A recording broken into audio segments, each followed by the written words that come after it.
2025 년 늦은 봄 서울 강남의 한적한 주택가 골목길. 재개발을 앞두고 있어 낡은 빌라들과 고급 빌딩들이 기묘하게 뒤섞여 있는 그곳은 마치 한국 사회의 양극화된 풍경을 압축해 놓은 듯 했습니다. 오후 4시 30분 명문 대치동 학원가에서 막 수업을 마친 여고생 5명이 제잘거리며 걸어오고 있었습니다.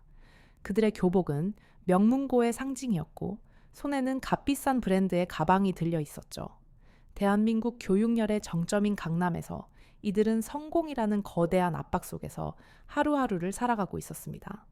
겉으로는 화려해 보이지만 내면에는 치열한 경쟁과 외모 지상주의, 그리고 미래에 대한 불안이 깊게 자리 잡고 있었습니다. 그때였습니다. 어디선가 요란한 배기음이 들려오더니 낡은 오토바이 5대가 굉음을 내며 골목 초입에 멈춰 섰습니다. 오토바이에서 내린 15명의 남자들, 면티 위에 문신이 새겨진 팔뚝을 드러내고 거친 눈빛과 비웃음이 가득한 표정은 보는 이를 즉시 위축시켰습니다.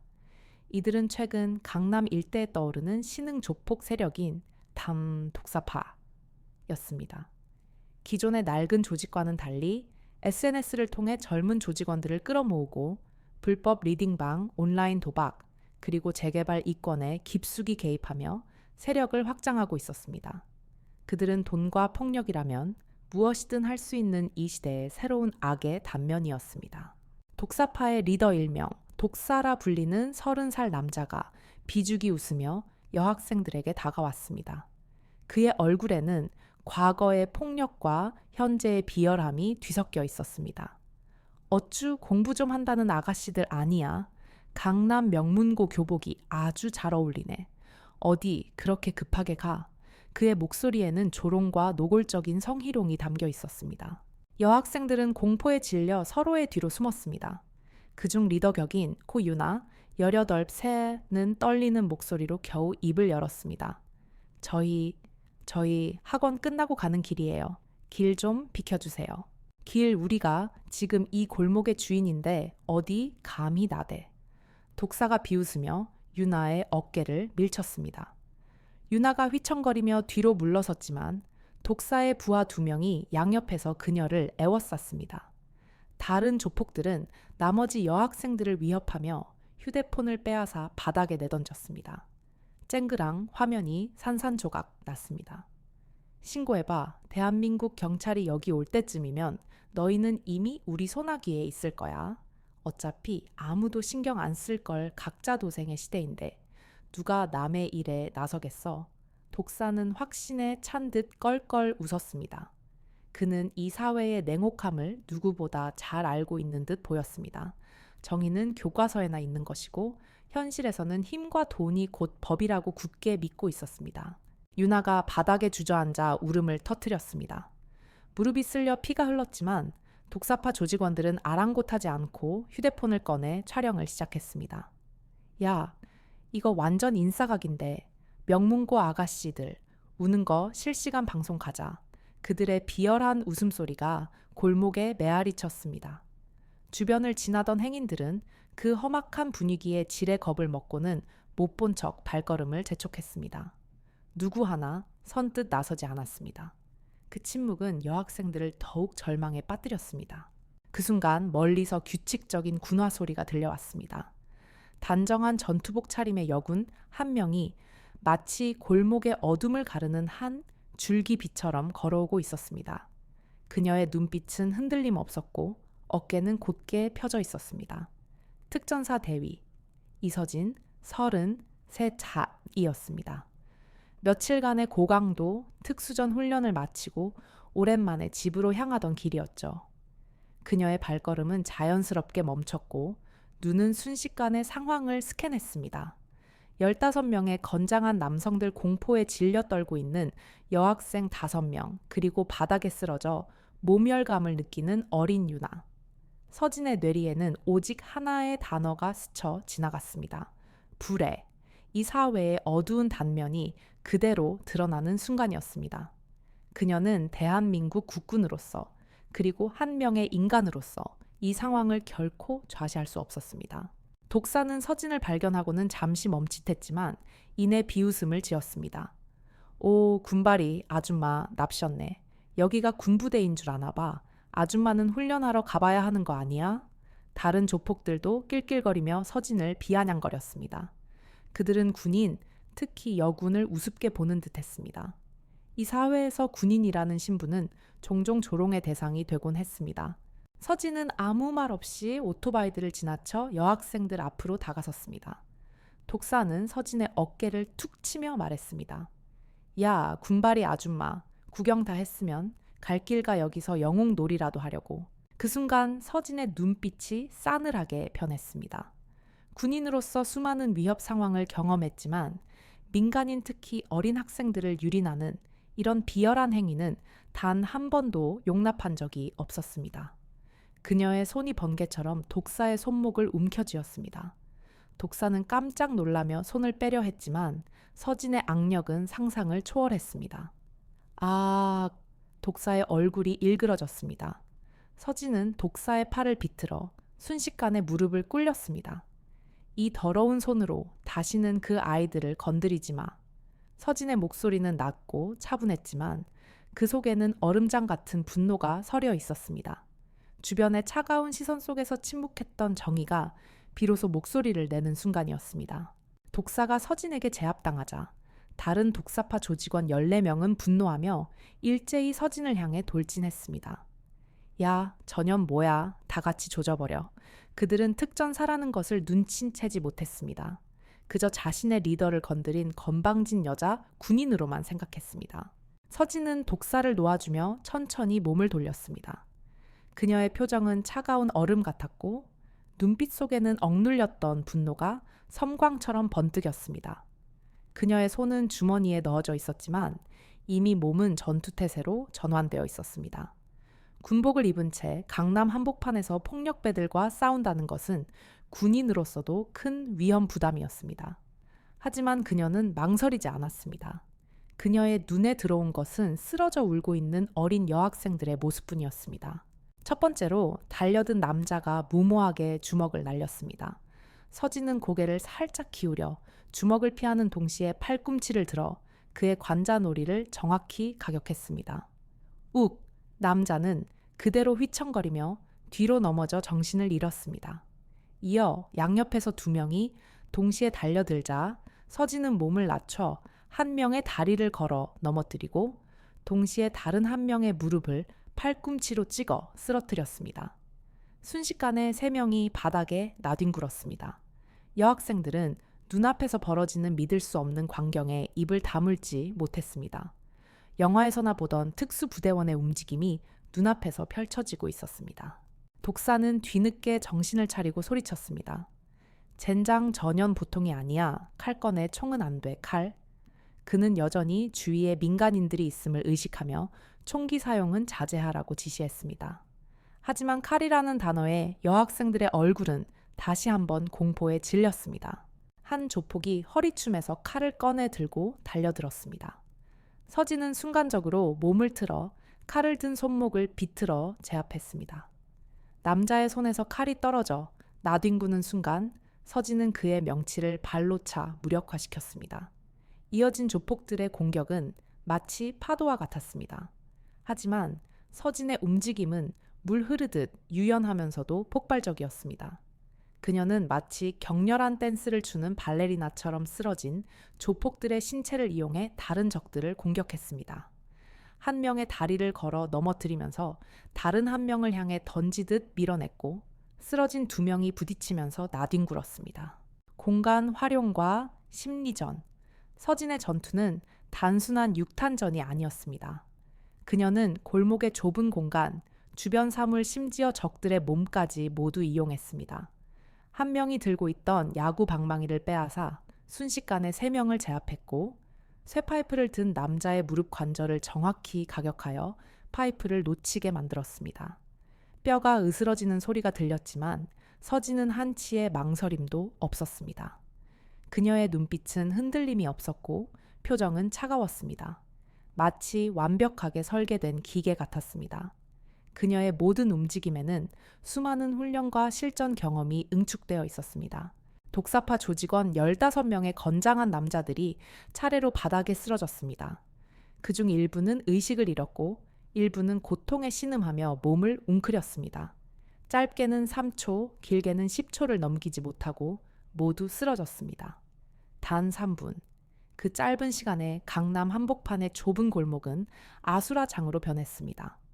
여학생들은 눈앞의 현실이 믿기지 않는다는 듯 멍하니 서 있었습니다. 공포는 사라지고 경외심이 그들의 눈을 채웠습니다. 독사는 마지막까지 비틀거리며 일어서려 했습니다. 서진은 그의 앞에 섰습니다. 네가 총을 꺼내라 했지. 이 골목에서 무고한 아이들에게 칼을 겨누고 총까지 언급했어. 서진의 목소리는 낮게 깔렸습니다. 독사는 침을 삼켰습니다. 개 같은 년, 군대에서 뭘 배웠길래. 서진은 독사의 멱살을 잡고 들어 올렸습니다. 나는 국민의 생명과 안전을 지키는 법을 배웠다. 그리고 너희 같은 쓰레기들이 그 법을 유린할 때 어떻게 심판해야 하는지도 배웠다. 서진은 독사의 턱을 가볍게 가격했고 독사의 눈이 뒤집히며 그 역시 바닥에 쓰러졌습니다. 골목에는 정적만이 감돌았습니다. 서진은 주변을 한번 둘러본 후 쓰러진 여학생 윤에게 다가갔습니다. 괜찮니? 서진의 목소리는 방금 전과는 달리 부드러웠습니다. 윤아는 고개를 끄덕였지만 여전히 충격에서 벗어나지 못한 표정이었습니다. 그때 저 멀리서 사이렌 소리가 들려왔습니다. 시민들의 신고를 받은 경찰이 도착하는 것이었습니다. 서진은 그들을 기다리지 않았습니다. 바닥에 쓰러진 조폭들을 한 번 더 확인한 후 여학생들에게 말했습니다. 놀랐겠지만 이제 괜찮을 거야. 경찰이 오면 잘 설명하고 다시는 이런 일 당하지 않도록 조심해. 그리고는 그들을 뒤로 하고 조용히 골목을 벗어났습니다. 그녀는 자신이 한 일이 군인으로서 당연한 의무이자 이 사회에서 누군가는 반드시 해야 할 일이라고 생각했습니다. 그러나 그녀가 남긴 여파는 그녀의 상상을 초월할 것이었습니다. 그녀는 알지 못했습니다. 이 사건이 한국 사회의 가장 어둡고 추악한 심연을 건드리는 반가쇠가 될 것이라는 것을. 경찰이 도착했을 때 골목은 아수라장이었습니다. 15명의 조폭들이 모두 쓰러져 있었고 그중 절반 이상은 기절 상태였습니다. 신고를 받고 출동한 경찰들은 눈앞의 광경에 경악했습니다. 한 명이 이 모든 것을 해냈다는 것이 믿기지 않았습니다. 여학생들의 증언과 주변 CCTV, 분석을 통해 군복을 입은 여성이 용의자, 아니 영웅임이 밝혀졌습니다. 그러나 그녀의 신원은 정확히 파악되지 않았습니다. 그녀는 이미 현장을 떠난 뒤였습니다. 이 사건은 삽시간의 온라인 커뮤니티와 뉴스 기사를 통해 퍼져나갔습니다. 강남 조폭 15명 때려 눕힌 특전사 여군, 실제 군인의 무용담, 사이다, 여군 등의 제목으로 수많은 영상과 기사가 쏟아졌습니다. 특히 윤아가 가까스로 찍어 올린 영상 넘어지는 순간의 공포와 서진이 나타나 조폭들을 쓸어버리는 장면까지 공개되면서 이서진은 전국적인 영웅이 되었습니다. 댓글창은 폭발했습니다. 와, 이게 진짜 대한민국 군인이구나. 우리 세금 아깝지 않다. 저런 군인이라면 기꺼이 내겠음. 영화 아저씨 현실판이네.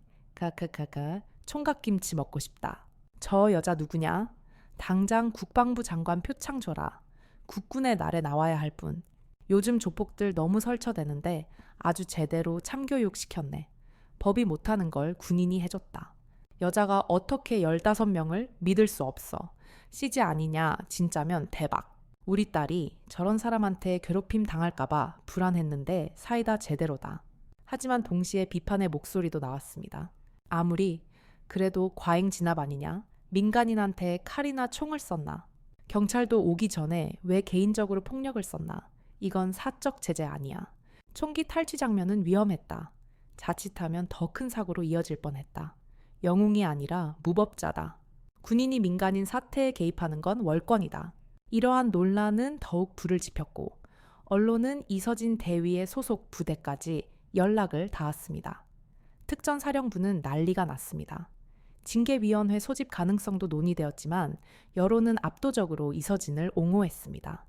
결국 국방부는 이서진 대위의 행동을 정의로운 시민 정신과 특전사로서의 투철한 사명감 발휘로 포장하며 그녀를 국군 홍보대사로 임명하는 파격적인 결정을 내렸습니다. 이는 군의 이미지를 쇄신하고 젊은 층의 지원율을 높이려는 고도의 전략이었습니다. 이서진은 예상치 못한 상황에 당황했지만 명령이기에 따를 수밖에 없었습니다. 전국을 돌며 간견을 하고 인터뷰를 했습니다. 그녀는 항상 겸손하게 말했습니다.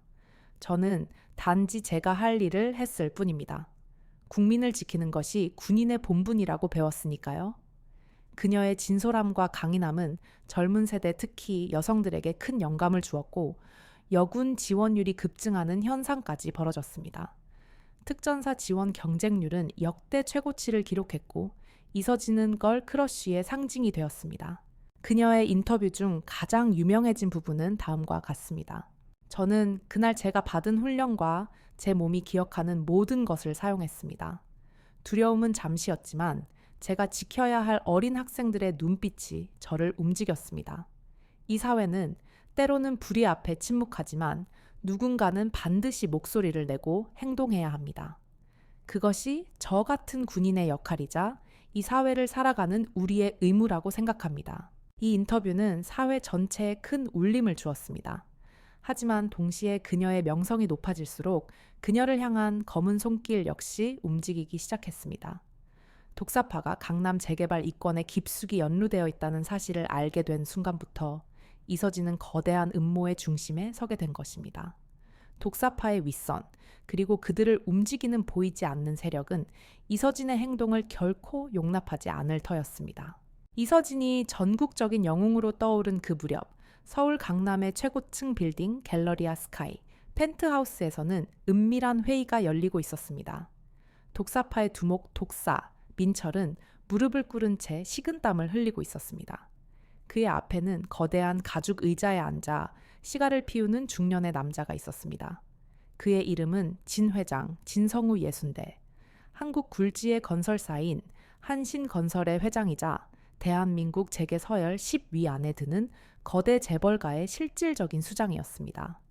그의 옆에는 날카로운 눈빛을 가진 남자가 서 있었으니 그가 바로 한신건설의 법무팀장이자 진 회장의 오른팔인 이승규 변호사 40 중반이었습니다.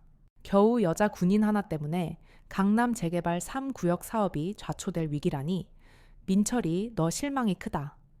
진 회장의 목소리는 나지막했지만 그 속에는 듣는 이를 얼어붙게 만드는 냉기가 서려 있었습니다. 민철은 고개를 들지 못했습니다. 회장님, 죄송합니다. 그 여자가 보통이 아니었습니다. 특전사 대위라고 이승규 변호사가 차가운 목소리로 끼어들었습니다. 특전사든 뭐든 어차피 그녀는 곧 홍보대사로 발령받아 전국을 돌아다닐 겁니다. 그때까지 시간이 좀 걸릴 테니 그 사이 일을 마무리해야죠. 강남 3구역은 회장님의 수건 사업입니다. 이미 수백억 원이 투자되었고 정치권과의 조율도 거의 끝났습니다. 진 회장이 시가를 길게 빨아들이며 말했습니다. 이서진 대위, 이름은 기억해두지. 하지만 그녀가 우리 사업의 걸림돌이 될 수는 없어. 특히 그 어린 여학생들이 경찰에 진술한 내용 때문에 주민들의 반발이 심해지고 있어. 정의로운 시민 웃기고 있네. 재개발은 정의가 아니라 돈과 권력의 논리로 움직이는 거야. 그의 지시로 한신건설의 근그림자, 팀 다이레이 움직였습니다. 이들은 단순한 조폭이 아니었습니다.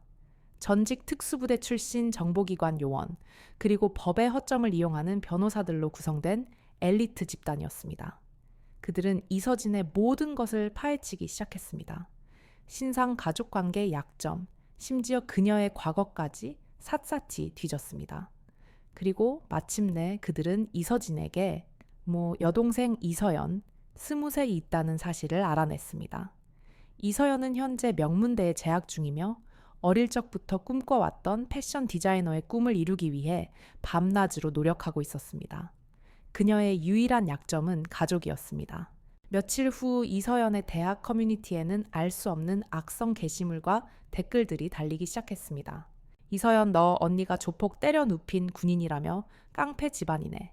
금수저라서 패션 디자인도 쉽게 하는 거 아니냐. 언니 백으로 성공하겠네. 사실은 언니가 조폭이랑 엮여서 가족들한테 피해 줄까봐 네가 대신 학교 폭력 당해준 거라며. 처음에는 무시했지만 악성 댓글은 점점 심해졌고 급기야 이서연의 개인 SNS에는 익명의 협박 메시지가 도착했습니다. 네, 언니 때문에 내 꿈이 산산조각 날 거야. 조심해라. 너희 집 주소도 안다. 이서연은 불안감에 떨기 시작했지만 언니 이서진에게 걱정을 끼치고 싶지 않아 말하지 못했습니다. 그녀는 그저 홀로 고통을 감내할 뿐이었습니다. 한국 사회에서 가족에게 피해를 주지 않으려는 강박은 깊숙이 뿌리내려 있었습니다. 이서진은 바쁜 홍보대사 활동 중에도 무언가 불길한 기운을 감지했습니다. 동생 이서연이 평소보다 말이 없어지고 잠을 설친다는 부모님의 이야기를 듣게 된 것입니다. 직감적으로 위험을 느낀 이서진은 긴급 휴가를 신청하고 동생에게로 향했습니다. 그녀가 동생의 학교 앞에 도착한 날 이서연은 연습실에서 나오다 괴한들에게 납치될 뻔했습니다. 이서진이 간발의 차이로 그들을 막아섰지만 그들은 이서진에게 섬뜩한 메시지를 남겼습니다. 다음엔 안 놓칠 거야. 내 동생 목숨은 네 손에 달렸어. 이제 시작이야, 이서진 대위. 이서진은 더 이상 망설일 수 없었습니다. 그녀는 즉시 부대로 복귀해 상관에게 상황을 보고했습니다. 진 회장의 한신건설입니다. 이들이 제 동생을 노리고 있습니다. 단순한 복수가 아니라 저를 통해 강남 재개발 이권을 얻으려는 것 같습니다. 대대장은 심각한 표정을 지었습니다. 진성우 회장이라니 생각보다 큰 놈들이군. 그들은 단순한 재벌이 아니다. 정치권, 언론, 사법부까지 거미줄처럼 얽혀 있어. 자네 혼자서는 무리야. 부대 차원에서 지원을 요청하겠네. 그러나 이서진은 고개를 저었습니다. 그럴 시간이 없습니다. 이들은 우리 군의 공식적인 개입을 원치 않을 겁니다. 제가 움직이면 그들도 비공식적으로 대응할 것이고요. 저들은 내 국가 공권력의 약점, 가히 바로 법과 절차 가어라는 것을 알고 이용하고 있습니다. 지금은 속도가 중요합니다. 제가 직접 나서겠습니다. 그녀는 이 사회가 얼마나 깊이 썩어 있는지를 직감했습니다. 법이 가진 한계, 그리고 그 한계를 교묘히 이용하는 권력자들의 추악함. 결국 이서진은 극비리의 휴가를 받아진 회장과 한신건설의 그림자팀을 추적하기 시작했습니다. 그녀는 특전사 시절의 인맥과 정보망을 동원해 그들의 정보를 모았습니다. 그들의 자금 흐름, 핵심 간부들의 정보, 그리고 진 회장의 비밀 아지트까지. 이 과정에서 그녀는 충격적인 사실을 알게 되었습니다. 한신건설은 단순한 재개발 사업이 아니라 강남의 주요 땅들을 선점하고 그 땅 위에 서민들이 살던 터전을 허물어 값비싼 아파트를 짓는 부동산 투기의 온상이었습니다.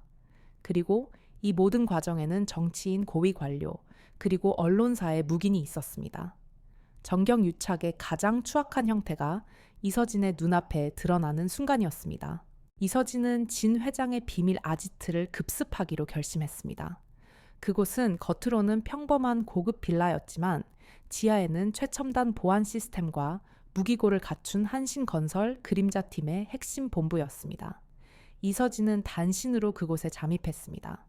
그녀는 특전사의 침투 기술을 활용해 겹겹의 경비망을 뚫고 내부로 진입했습니다.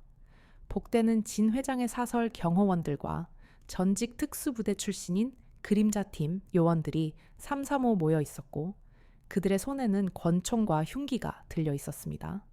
그들은 이서진이 나타날 것을 알고 준비하고 있었습니다. 이서진 대위님 오실 줄 알았습니다.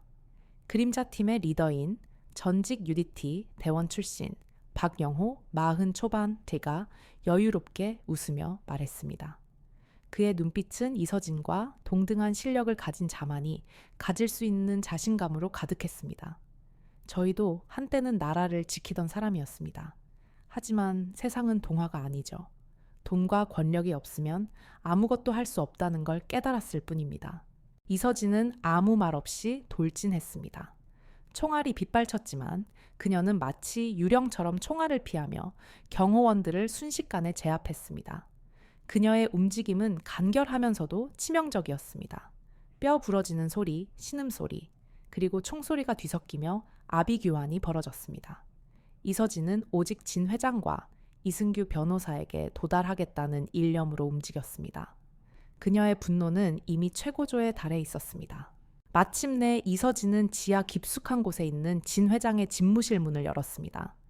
그곳에는 진 회장과 그의 옆에서 비열한 미소를 짓고 있는 이승규 변호사가 앉아 있었습니다. 그들의 눈에는 일말의 죄책감도 찾아볼 수 없었습니다.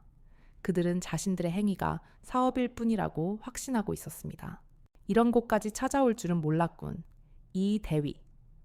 진 회장이 여유롭게 시가를 피우며 말했습니다. 그의 목소리에는 어떠한 동요도 없었습니다. 그는 이서진이 자신에게 해를 가할 수 없을 것이라고 확신하는 듯했습니다. 법과 권력이 자신을 보호해 줄 것이라고 믿는 오만함. 당신들이 제 동생을 노리고 무고한 학생들을 괴롭혔더군요. 이서진의 목소리는 차갑게 가라앉았습니다. 그리고 강남 재개발이라는 미명 아래 서민들의 삶을 짓밟고 돈벌이를 한 데가 오늘부터 시작될 겁니다. 이승규 변호사가 차가운 목소리로 끼어들었습니다. 대위님, 감정적으로 행동하지 마십시오. 저희는 법적으로 아무런 문제가 없습니다. 모든 서류는 완벽하고 저희는 합법적인 절차에 따라 사업을 진행했습니다. 그는 법의 허점을 자신의 방패 삼아 죄를 숨기려 했습니다. 법이 모든 것을 판단하지 않습니다. 이서진이 단호하게 말했습니다. 당신들이 숨긴 진실, 그리고 당신들의 추악한 욕망은 곧 만천에 드러날 겁니다. 그녀는 자신이 이 모든 증거를 세상에 공개할 계획임을 암시했습니다. 진 회장은 코웃음 쳤습니다. 그깟 증거로 뭘 할 수 있는데? 언론은 이미 내 손아귀에 있고 정치인들은 내 돈으로 움직인다. 검찰 그들은 내게 고개 숙일 뿐이지. 이 사회에서 정의는 돈과 권력 앞에 무력하다는 것을 너는 아직 모르는구나. 그는 마치 이 사회의 신이라도 되는 듯 거만하게 말했습니다. 그때 진 회장의 뒤편에 있는 비밀 문이 열리더니 한 남자가 걸어 나왔습니다. 서진은 눈을 의심했습니다. 그는 바로 그녀의 부모님이 오랫동안 자산 관리를 맡겨왔던 자상하고 덕망 있는 사업가로 알려진 잔 미스터 박성훈 쉰 후반이었습니다. 박성훈은 이서진의 부모님과도 오랜 친분이 있었고 이서진 남매의 학비까지 지원해 주었던 사람이었습니다.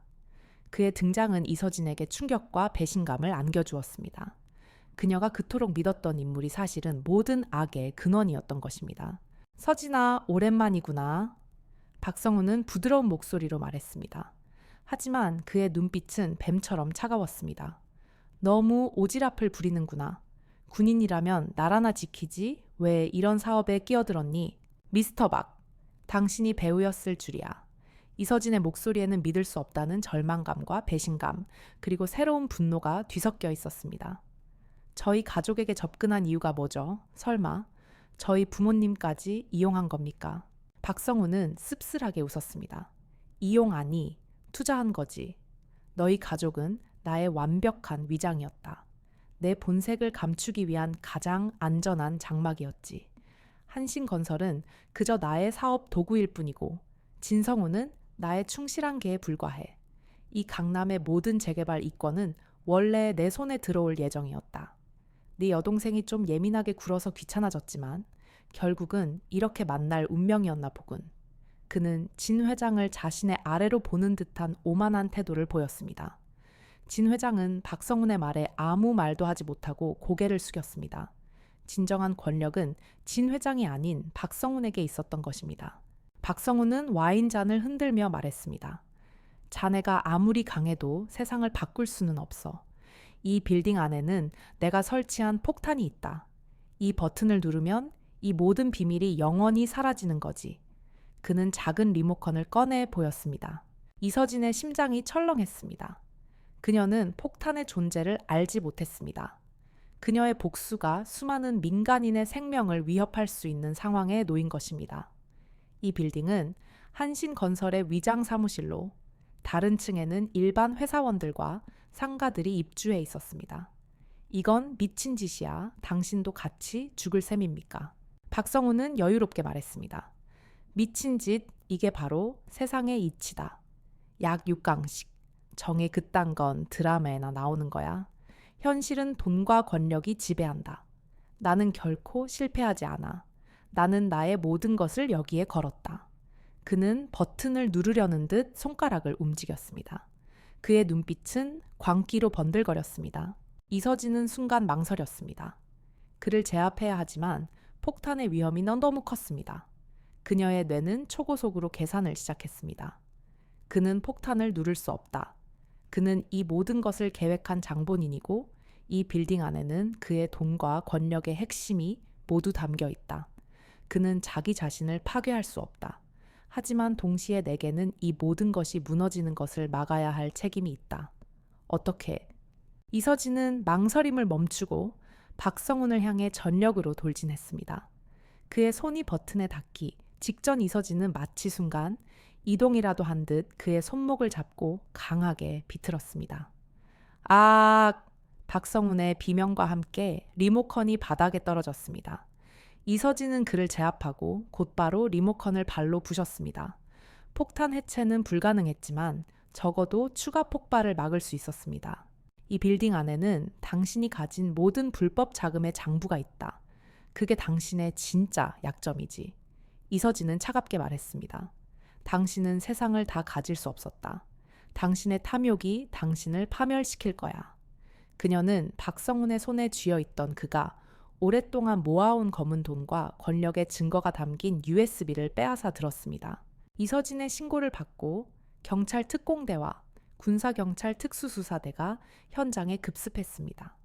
박성훈의 비밀 아지트 지하 본부에서 발견된 수많은 불법 자금 장부와 USB 속 데이터들은 그가 한국 사회의 가장 깊은 곳까지 뿌리내린 거대한 검은 커넥션을 만천에 드러냈습니다. 진 회장 이승규 변호사를 포함한 한신건설의 핵심 간부들과 독사파 조직원들은 모두 구속되었고 미스터 박성훈 역시 수십 년간의 추악한 범죄 행각이 밝혀져 구속되었습니다. 그가 가진 재력과 권력은 한순간의 허상처럼 무너져 내렸습니다. 이 사건은 대한민국을 뒤흔들었습니다. 재벌가의 검은 돈, 조폭과의 유착 강남 재개발 비리, 그리고 외모 지상주의를 조장하고 각자 도생을 부추기는 사회의 어두운 이면까지 모든 것이 드러났습니다. 언론은 연일 특종을 쏟아냈고 국민들은 분노와 동시에 정의가 살아있음을 확인하며 열광했습니다. 이서진 대위는 다시 한번 영웅이 되었습니다. 이번에는 단순한 폭력배 제압이 아닌 사회 깊숙이 뿌리내린 거대한 악을 발본색권하는 데 결정적인 역할을 했기 때문이었습니다. 그녀는 더 이상 홍보대사가 아니었습니다. 진정한 조국민 영웅감이 되었습니다. 하지만 이서진은 여전히 변함없었습니다. 그녀는 구속된 박성훈을 면회하며 마지막 말을 남겼습니다. 당신은 정의가 무력하다고 말했죠. 하지만 당신의 오만함이 당신을 파멸시켰습니다. 돈과 권력은 영원할 것 같았겠지만 진실은 결국 드러나게 되어 있습니다. 박성훈은 핏기 없는 얼굴로 그녀를 노려보았지만 더 이상 그의 눈빛에는 오만이 아닌 절망만이 서려 있었습니다. 이서진은 이후 모든 언론 인터뷰를 거절하고 오직 한 번의 공식 기자회견에서 담담하게 말했습니다. 저는 단지 제가 배운 대로 제가 할 일을 했을 뿐입니다. 제가 이 모든 것을 혼자 해낸 것이 아닙니다. 저의 동료들, 그리고 무엇보다 이 사회의 정의를 믿는 모든 분들의 관심과 지지가 있었기에 가능했습니다. 하지만 이 사건은 하나의 시작일 뿐입니다. 우리 사회에는 아직도 어둠 속에 숨겨진 부조리들이 많습니다. 정의는 저절로 오지 않습니다. 우리가 끊임없이 찾아내고 용기를 내어 맞서 싸워야 비로소 빛을 볼 수 있습니다. 제가 싸운 것은 단지 조직폭력배나 재벌이 아닙니다. 이 사회에 만연한 침묵과 방관, 그리고 불의에 대한 무관심과 싸운 것입니다. 이서연은 언니 덕분에 안전하게 학업을 계속할 수 있게 되었고 아이돌 연습생으로서의 꿈도 계속 키워나갔습니다. 그녀는 언니가 보여준 용기를 보며 언젠가 자신도 사회에 선한 영향력을 끼치는 사람이 되겠다고 다짐했습니다. 유나를 비롯한 여학생들도 이서진의 행동에 용기를 얻어 학교 폭력 예방 활동에 적극적으로 참여하며 자신들이 겪었던 아픔을 다른 친구들과 나누기 시작했습니다. 강남 골목은 깨끗해졌고 재개발 사업은 전면 재검토에 들어갔습니다. 하지만 이서진의 이야기는 단순한 해피엔딩이 아니었습니다. 그녀는 알았습니다. 거대한 악의 뿌리는 뽑았지만 인간의 탐욕과 이기심이 사라지지 않는 한 또 다른 형태의 어둠은 언제든 고개를 들 수 있다는 것을 이서진은 국방부의 특명을 받아 신설된 갓난 국가 공권력 개혁 특별위원회에 합류했습니다. 이 위원회는 사회 곳곳에 숨어있는 권력형 비리, 공권력과의 유착, 그리고 법의 허점을 이용하는 거대 세력을 군 차원에서 심층적으로 조사하고 사법기관과의 협력을 통해 이를 해결하는 임무를 맡았습니다. 그녀는 더 이상 단순한 특전사 대위가 아니었습니다. 그녀는 이 사회에 갓 침묵하는 철학자이자 정의의 망치가 되었습니다. 그녀의 싸움은 끝나지 않았습니다. 오히려 이제 막 시작된 것이었습니다. 그녀는 알았습니다. 이 사회를 바꾸는 것은 단 한 번의 영웅적인 행동으로 끝나는 것이 아니라 끊임없는 관심과 투쟁 그리고 용기 있는 연대의 힘이라는 것을 그녀는 오늘도 묵묵히 도시의 어둠 속을 걸으며 생각합니다. 정의는 저울이 아니라 망치다. 그것은 죄를 재는 것이 아니라 죄를 부수는 것이다. 그리고 그 망치를 휘두르는 용기는 우리 모두의 내면에 잠들어 있음을 잊지 말아야 한다. 이 이야기는 비극과 희망, 그리고 끝나지 않는 정의의 싸움에 대한 고찰입니다. 당신의 내면에는 어떤 정의가 잠들어 있습니까? 그리고 그 정의를 위해 당신은 어떤 망치를 들 수 있겠습니까? 여러분, 이 이야기가 마음에 드셨다면 좋아요와 구독, 그리고 댓글로 여러분의 소중한 생각을 남겨주세요. 여러분의 관심과 응원이 더 좋은 영상을 만드는데 큰 힘이 됩니다. 지금 바로 좋아요와 구독 버튼을 눌러주세요.